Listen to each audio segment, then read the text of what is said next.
Good evening, fellow Toastmasters and honored guests. I would first like to address Anne. You spoke of hanging your clothes. Well, this is one American that won't laugh at you because I too hang my clothes. And I find it to be a return to simplicity in a busy, hectic world. I go in my basement, I hang my clothes up. It's quiet, I can't hear anything. Me and my clothes in the line. I love it. Poetry. It's poetry. To begin, my name is Connie Reed. I am the youngest child of Reginald Renard Reed, who is the youngest child of Milton Reed. These two men have made all the difference in my life. To begin with, my father, Reginald Renard Reed. I am a true daddy's girl, true and true. He spoiled me to the core. I got whatever I wanted. All I had to do was say daddy, and I got it. And in his care, I committed some of the most horrible acts.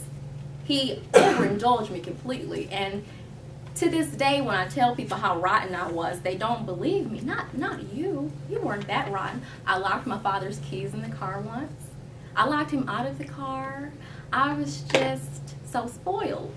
I wanted him to pick me up when I was, too big to be picked up. He picked me up. But aside from the overindulgence, why he was really my world was because he nurtured me. I don't know if that's traditional. It's usually the mother, but no, it was my father. He's the one that nursed me when I was sick. The one that put beads, the pill, how they have tablets. He opened them up to put it in my applesauce to make it better for me to take. My mom said he rubbed my stomach with lotion when I said I had a tummy ache, but she said there was nothing really wrong with you. And when my dad asked me, "How much do you love me, baby?" I said, "Bigger than the whole wide world." And I meant it. He was my other half. I thought of him as my other half. He was the world. So in the summer of 1991, when he passed away, my world ended. I ceased to exist. And at that very moment of finding out, it was my grandfather who told me.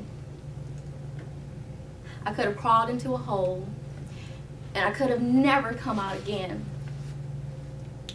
But my grandfather, Milton Reed, my father's father, the man who had always been a presence in my life, wouldn't let that happen.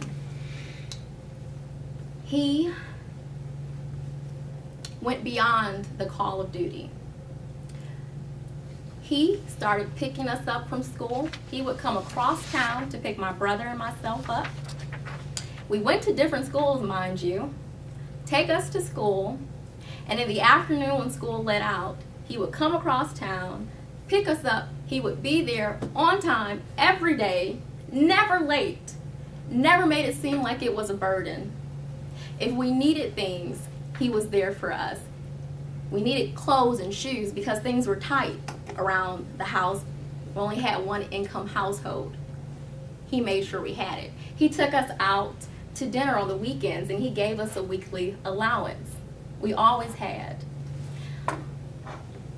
This man became my constant where my father was no longer. But still I was struggling because I so identified with my father. I began to idealize my father to maintain some connection with him. And it wasn't until I realized that I got older, thinking I didn't have my dad, my life was empty. It's taken a long time to see that I did have a dad. I had my grandfather.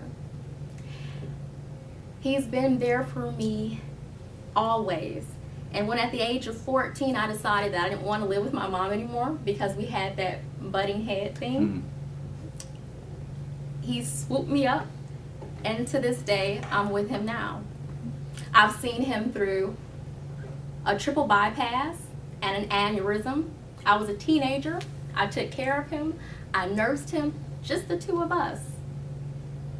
I used to think of my dad as my kindred spirit, but now I see that I have two, my granddad and my dad. And without my grandfather's support and his love, I can assure you that I wouldn't be standing here tonight. And wherever he is right now, he's on the run because he's 81. That doesn't mean anything to him. I love him, and I want to say thank you.